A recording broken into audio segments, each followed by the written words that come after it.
In this tutorial, we'll guide you through the new GetResponse webinars and the ways that you can utilize them to generate new leads, interact with your subscribers, and really have them become an invaluable part of your marketing funnel.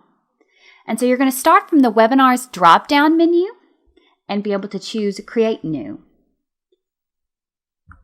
And from here, we will be giving our webinar a name or a title. So something to kind of, indicate what it's about. So for example, a common example I've been using testing this out is, for example, a new product announcement or a new feature, exclusive webinar with whoever. So just something that you'd like to give, the title to your webinar. And below that is going to be the webinar URL. And this is the specific URL for this particular webinar. And you can see, of course, the title that you give it is reflected in the URL. Attendees may join the webinar via any invitations or reminders that are sent out to them. And we'll, of course, talk about that a bit more in a moment. But basically, anyone who has access to this URL and joins at the proper time, and with any kind of password requirements or anything, if you set that up, may join your webinar. So this webinar URL is, of course, very important. And from here, you're going to, of course, set up the specific time and date for your webinar. So let's pretend we'll have this one be for Friday at, I like 12 p.m. So we'll leave that as it is. But of course, you can just change it however you would like it. And choose OK. And below that, you can choose if you would like for there to be the registration enabled or not for your webinar. With this off, someone could join with just the invitation or that URL that I mentioned earlier. There's no extra steps. They don't have to provide any details before they join, just their name basically. But of course, if you turn it on, they'll complete some registration details and be sent, a confirmation email once they've done that as well. And then they can enter the room once they have registered for the event. And here you can dictate when you would like reminders to automatically be sent out to your registrants or your attendees and be able to choose the desired reminder template. So you can see you've got a few selections here. You can select all. Maybe you don't want any selected, or maybe 30 minutes before the webinar starts. So you can choose, and then simply choose a reminder template. So this is a standard template that you'll choose. The details that you've provided, so the name of your webinar and your webinar start date and time, will be automatically put into one of these templates. And so you'll just make a selection, and then automatically, based on your choices here, this reminder will be sent out to the attendees of your event, the registrants. And here's an important part of this setup is this Edit Webinar. Click that to drop it down. You'll see there's some sharing settings. So if you'd like to share this event on your Facebook or Twitter account, you'd simply enable those on. And then the Access and Subscription area. This is where you'll give your event, if it's going to be open, so there's no extra steps. Again, all that someone needs is the webinar URL, or if you send the invitation, boom, they can enter the room. Or it could be password protected.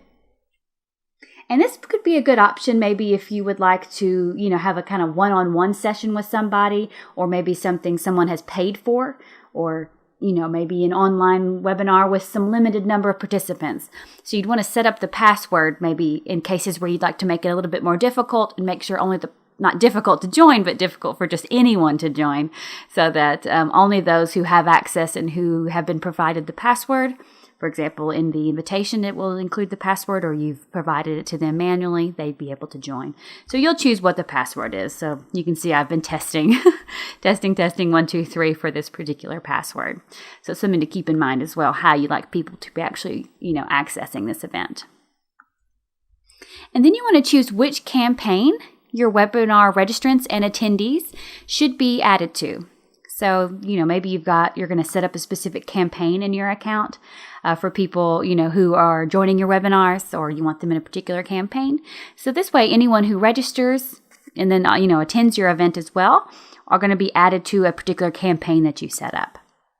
And beneath that is going to be a lobby message. So you could say anything. So the lobby, of course, is where people will be kind of gathered and waiting whenever they, click to join the room. That's where they'll go before you open the webinar up. So a waiting room. So you could just, say just a moment, we'll get started shortly. Or grab a pen and pencil, for, taking notes. Anything that you wanted to say, you could simply put that here. So at this point, you could click Save and Exit, and the webinar is set up. You're going to have a working link. You'll be able to, start sharing it and start, promoting it. So that's just quick and easy. Or, of course, we could actually save it and begin to send out some invitations and get some people coming, informed about our event. And so, as you can see, I chose the option Save and Send Invitation. And so this should look quite familiar to you all, familiar with, creating newsletters and GetResponse. And so, but it's for webinar invitation settings. So you'll give the message a name. And again, this is internal only for you. So I'm going to just call it Invitation 1. And the subject, don't miss this. You can see I've been testing out just a bit there. So all the same options that you have when sending a regular newsletter, you've got those same exact options as well whenever you're sending a webinar invitation. And your distribution settings are down here to, choose your click-through, enabling any of these additional sharing features you'd like or analyzation features. This should be all pretty straightforward. So I've set that up how I'd like. So I'm going to go to Next Step. And by default, you are brought to the webinar section for the pre-designed templates, but you still have access to the, over 500 pre-designed templates GetResponse has available. You can also start from scratch and build your own. So again, it's just the same as creating a newsletter. We just bring you to some kind of pre-designed webinar invitation templates in case that might be a bit more helpful for you starting off. So I'll just make a selection here. So I'll say I want to use this one. And you can see that automatically it has pulled the name of the webinar. So this is, what you saw back in the settings when we were creating this webinar, what it was named, and also the date and time of the webinar. So automatically this is pulled in. But, and I'll say it yet again, you can fully edit just as you can any other newsletter template this invitation as well. So you can see it already includes these things, but by clicking, you can be able to change the font, the colors, the color of the button, what the product, what the button could actually be saying. You can delete that as well. And you'll also see something new over here in the basic block section. If I scroll down, you'll see this webinar block. So basically, if for whatever reason you did not like the pre-filled or pre-provided little block that's already in the message, we could just delete it. You could double click or drag the webinar over this new block. And here it is essentially again in a different format that yet again you'd be able to edit and customize however you'd like it. So just in case you're wondering what this new block is, that's basically what it is. But the template does come already pre-filled with the particular details of your event. But so you'll fully edit it, to all of your specifications and however you'd like it to look, the same mobile responsive options you've got. You can test it out. Anything you can do with the newsletter, you'll do with this invitation. So let's say this looks good, and this is what we want to be able to send out to our subscribers and notify them about our upcoming webinar. I'm going to click Next Step. And just the same, you're presented with your recipients. So you can choose a particular campaign, a particular saved search for this event. You could be able to select all of them, or if you want to select contacts manually, exclude some recipients. That is all totally up to you. I'm going to go to Next Step again. And you've got your message summary, who you'll be sending this to, and then all of your perfect timing options as well. If you'd like to be able to really control when people are actually going to get this message in their inbox. I'm going to go ahead and schedule this event to be sent out, because the webinar I've said is going to be Friday. I'm going to actually send it out tomorrow. And I want to send it out at, let's say 8 a.m. New York time. So that's saved, and I'm going to schedule it. So you can see, well done, your message will be sent. So you'll be able to see this in Messages, My Newsletters, just to confirm that we've got it there. You'll see there's the name, Invitation 1. This is scheduled for tomorrow at 8 a.m. So that will be sent out to that campaign that I chose, those of my subscribers, and they will be invited to this event. And so with your invitation going out and the webinar all set up, you're definitely, basically ready to start promotion for the webinar and really gain some buzz about this event. And as usual with your messages, the full statistics of this particular invitation are going to be available for the webinar under, of course, statistics, email analytics, just as all of your other messages are as well. So you'll be able to track statistics for your invitations and reminders as well. So I'll go back to Webinars, Manage, and take a look at what we've got there. So you can see here is a list of the webinars. So some other ones that we've created, a past event, some upcoming events that we've got. And so you'll be able to see for your past events, your attendees, if we had registration enabled, how many registered for it, the visitors to your event. And for each of the webinars, particularly the ones coming up is something that you could really focus on. There's an actions menu. And if you drop the actions menu down, you'll see all the options that you have for this particular event. You can edit the details for that webinar. So the initial settings that we were setting up earlier, you can edit any of those. You can join as a presenter, and I'll show you that in another tutorial, what you're going to see actually as a presenter in the webinar room. You can join it as a participant to get a kind of look from their point of view. You could send a message to your registrants whenever you've got some. You could generate a PDF of the statistics for this event, simply delete it, or send the invitation if you haven't done that yet, or view invitation statistics. So we give you everything right here on this Manage Webinars page that you'll need to do to be able to kind of keep up and make any updates to the webinar should you need to. So we're actually going to stop here for this tutorial. We've covered how to set up a webinar and send out your invitations. So please check out our Part 2 tutorial where it will be all about hosting your webinar and tracking your results. And welcome to the webinar hosting and result tracking tutorial. So now that we've got kind of a general handle on how you can create your webinars and set up your reminders and your invitations, let's take a look at how you're going to manage the webinar itself. So let's say that just for our purposes, we'd like to go ahead and enter in the webinar room. Let's say you can pretend it's either the day of the webinar and you're prepping, or this is just kind of some testing, options you're doing. Basically, what you'll do now is go to Actions, Join as Presenter, and open up in a new tab. This webinar room will generate. It's going to check your status and show you, that it's connecting to the room. And here is your webinar room. And so each time you enter the room, you'll be presented with this prompt that the waiting room is enabled. So if anyone, tries to join your event, they'll be in this waiting room. And you've got the option to start the webinar now or prepare it and start it later. The option you'll usually be choosing, that I usually always choose initially, is to prepare the webinar and start it later. That means everyone stays in the waiting room and you can do some work, get some setup completed, and then be able to open up the webinar through this icon whenever you're ready. Or, of course, if you want to go ahead and just immediately be live and get going, you can just click Start Webinar Now. And that would close up the waiting room, and anyone who was in the waiting room would be going into the room itself immediately. But again, I'm going to choose this option here. And here we are. And so I'll kind of give you an overview of the room itself and how it's organized, and then we'll go into each of the specific options that you've got. And I'll start from the top here. So, of course, the name of your webinar that you gave it, your connection status.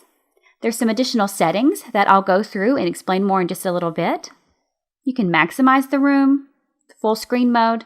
You can change the language. There's this kind of start timer that whenever you click Start Webinar, it will start, counting down, or counting, how long you've been live. And then the room is organized in these 4 different pods by default. There's the camera and voice pod, the attendee list pod, the chat pod, and the share pod. Now I'll go through each of the pods and explain what you'll be doing there. So the camera and voice pod is, of course, where you're going to manage your own, audio and video. So to be able to enable your audio, you would simply just click this little microphone icon here. Allow the flash player settings access, and then my audio is available. So it would be using your built-in microphone, or if you had a different microphone plugged in, you can see I have additional microphone plugged in, I could actually choose that as my audio source as well. And then if you wanted to mute yourself, you would just click it again. And then to enable your video, you'd be able to do that here by clicking it exactly as I did the audio. Or you could actually just choose to use an avatar. So one of these kind of little cartoon things, if you have maybe a photo of yourself or of your logo or anything, you could upload it from your computer or take a photo from the camera option of yourself right now. There's also the option, of course, for a video feed. So again, you would just be clicking this on, and by default, it would use whatever default camera or webcam you have uploaded onto your computer to use for the video feed, if that's how you want to do it. Next to that is this mode. So there's some different modes that you can enable for your webinar. By default, it's listen only. So you can see attendees are muted. They cannot be unmuted. So commonly for webinars, you've got people there just kind of to listen in and to be able to, just listen to the presenters, to you, or maybe you and someone else who are going to be doing some talking. You could also choose a Q&A mode where you can see attendees can ask questions. So presenters, so you or someone that you have given a presenter status to, could actually give audio privileges to an attendee. Or presenters only. It's a private mode. Only presenters can see or hear each other. So, but again, by default, and probably for most of your webinars, listen only would be the option that you would need. And I'll go ahead and mention that each of the pods has this additional settings wheel.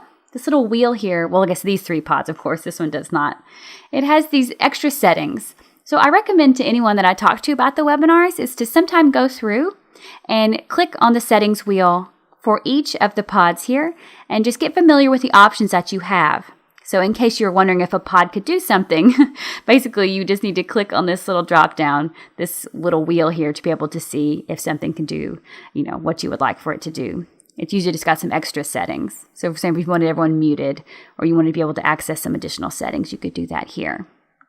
And you'll also see that each pod has the option to be minimized, so to take it away, to maximize it, to make it larger, or to make it to be the full screen. If you would like, for some reason, for example, the share pod to be full screen, you would simply be able to click that option. So that's our camera and voice pod. And next is our attendee list pod. So this is where you'll, of course, be able to see a full list of your attendees. So if I had an attendee in the waiting room, I'd be able to see that here as well. And also, whenever I click Start Webinar, everyone that's in the waiting room will be automatically added into this attendee list pod. Under the heading of attendee, you can see I am the presenter, the organizer. This is my webinar. So I'm under here as a presenter, and I'm one of a maximum of 3 presenters I could have. And also there's the option for, then when my attendees join, you would see this heading called attendees with a list of them there. Now, something else to bring up here is that you can actually click, you, a presenter or organizer, can click on someone's name and have some additional options here. So, for example, I bring this up in case you have someone in your audience, one of your attendees, that actually you would like to present with you, that you would like to be able to have full access to the room just as you do and be able to speak. What you could do then is click Make Presenter.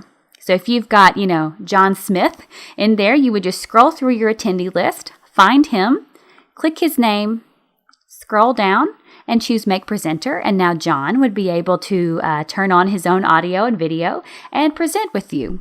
And then he could, of course, turn it off. If you're finished with John and you'd maybe like someone else to speak, again, you can have maximum of 3 presenters at one time, including yourself. So you could do 2 more. So you could, disable and enable it for different people. And you would do it just, again, by clicking on their name and either clicking Make Presenter, or you would then click again to make them an attendee. You see some additional options as well to turn their voice on, their video on, to give them screen access. You can start a private chat with this person. All of these options are available when you click on someone's name in the attendee list pod. So that's something to consider as well for this particular pod. Next, the chat pod, which is, of course, where people will be able to chat and type in. Maybe this is a pretty common way that you can handle Q&A sessions, or for people to communicate while you're presenting, is for them to simply enter their questions or their comments or feedback in the chat pod. Now, something important to keep in mind with the chat pod that you probably would want to utilize is this option to enable moderated chat. So again, this is from that settings wheel I mentioned to check out, because as you can see, there's a lot of options for the chat pod. But the one I'll bring up specifically is the option to enable a moderated chat. And so this is where someone would need to be moderating the chats that come in. So, for example, I'm a presenter, an organizer, so automatically all of my chats will go through. But if an attendee tries to type something and submit it, you'll have the option to approve it. So if it's a on-topic, applicable type of comment or question, you could approve it and everyone would see it. Or you could just delete or ignore that particular chat submission and then no one will see it. It's a good way to help keep your chat pod on topic and not, let it get out of hand if you have a lot of people joining you that day. So that's something to keep in mind. And of course, your attendees cannot see this box here and you can move it around freely. So either you or someone that you've given presenter status to could be moderating the chats, however you'd like that to happen. And next is going to be this share pod. Now this is where you're really going to be doing, your presenting. This is where you'll be using any presentations that you've got, maybe PowerPoints, PDF files, any, documents you want to share with your attendees. We've got a whiteboard, you can do video. So I'll go through these and show them to you as well. So a common thing, probably the most common thing you'll do is probably present, a PowerPoint slide or something like that to your attendees and go through that. So I'm going to click this presentation icon. And this is an example of why you're going to want to probably enter the webinar room and start it later, just a little bit before you start your webinar, because you want to give yourself time to be able to, manage all of these settings and also get your files uploaded. But also note the 50 megabyte maximum for the file size. So I'm going to go ahead and upload an example spreadsheet or PowerPoint so we can see what it would look like. So I'm going to choose Upload from Computer. And let me see here. Here we go. This is actually a PDF, but either way would work fine. So it's going to be uploading and going through some quick conversions, and then it will be available. So you see it's going through it now. So we can see after a few moments, this has been available in our file library now. So I'm just going to click Open. And you can see this will be loading, and here it is. So you can easily just click through and be able to go through and present this to your attendees. And of course, they cannot see this kind of thumbnail preview. It's just kind of handy for you to have so you could see what's coming up if you wanted to. And again, you'd be able to make this full screen if you wanted, to make the presentation be full screen, make it a little bit bigger. There you've got some options for the menu as well. You can draw on this if you would like. So definitely keep in mind that you've got lots of options here with how you choose to present. So please play around and take a look at the different options that you've got when you're presenting, for example, the different menus and settings you have, and really find the way that's most comfortable and natural for you to be presenting. So this is the kind of most common thing you'll be doing, I'd say, is going through a presentation.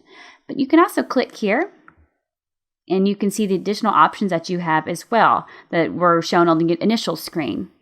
So you can either do things like that, kind of operating in different tabs like you might do on your browser, or I can just close this and see it as it was.